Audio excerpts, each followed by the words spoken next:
नमस्कार मु ज्योतिर्विद सीमानंद शतपथी आज ज्योतिष कार्यक्रम वैदिक ज्योतिष बृहस्पति ग्रहर भूमिका संबंध में संक्षेप आलोचना करुँच। बृहस्पति को साधारणतः ज्योतिष शास्त्र गुरु ग्रह बोली कहुए। ये बृहस्पति ग्रह साधारणतः धनु और मीन राशि किंबा धनु लग्न और मीन लग्नर अधिपति ग्रह अटंती। ग्रह गोचर हिसाब देखा गले ज्योतिष शास्त्र में बृहस्पति साधारणतः एक वर्ष 1 मास बा 13 मास को थरे गोटे राशि अन्य राशि को अतिक्रम करता।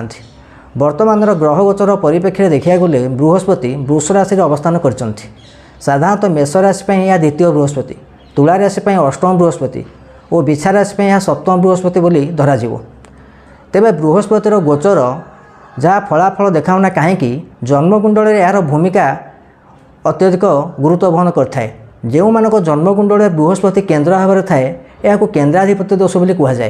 साधारणतः बृहस्पति लग्न को छाड़ी अन्य 3टी केन्द्र यथा 4, 7 और 10 अर्थात चतुर्थ, सप्तम और दशम ग्रह अवस्थान करते एठारे केन्द्राधिपत्य दोष बोली कहुए। साधारणतः केन्द्राधिपत्य दोष बृहस्पति रही यह कर्म क्षेत्र में विलंब कराइबा सहित साधारणतः स्त्री लोक क्षेत्र में पिलापिली जन्म देवा समस्या आने सहित वैवाहिक क्षेत्र में विलंब देखाई थाए। तेरे साधारणतः शीघ्र विवाह क्षेत्र में विवाह प्रतिबंध क्षेत्र में बृहस्पतिर भूमिका यथेष्ट आगे थाए।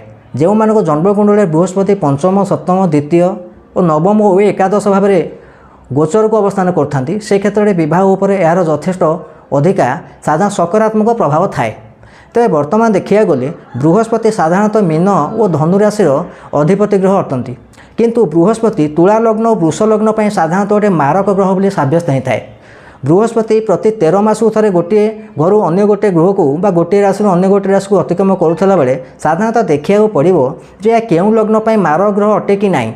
जदि बृहस्पति जन्मकुंडल मारक ग्रह साब्यस्त होता तेरे साधारणतः खराब गृह अवस्थान करता बेले यह केतगुड़े मारक समस्या किंबा केतगुड़े ऋणग्रस्त होगा, मानसिक अशांति सृष्टि करने सहित अन्य केतगुड़े यही समस्या को डाकी आनी थाए।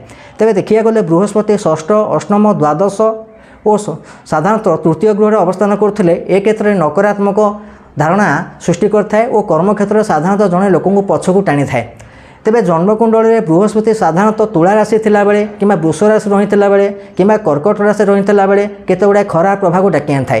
तेरे एथार देखा गले बृहस्पति कर्कट राशि साधारणतः उच्च स्थान एवं मकर राशि यह नीच स्थान बोली धराज। तेरे बृहस्पति कर्कट राशि थाईकि भी जदि लग्न तुला थाए ताले एथार साधारणतः कर्म क्षेत्र में नकारात्मक परिस्थिति सृष्टि करने सहित केतगुड़े बाधा विघ्न को डाकी आनी थाए। तेबे बृहस्पति को साधारणतः संतुष्टि करने साधारणतः बृहस्पति गोटे गुरु ग्रह प्रिसेप्टर प्लानेट बोली कहुए। बृहस्पति को संतुष्ट करने तार समाधान करने साधारणतः ब्राह्म मुहूर्त में स्नान करी विष्णु सहस्र नाम जप करने एक सबुठारु उत्तम समाधान बाट अटे। जो मानक जन्मकुंडल बृहस्पति शुभाशुभ अवस्थान न था से साधारणतः पीत रंग बा येलो कलर को पसंद करने आवश्यक निहाती अटे।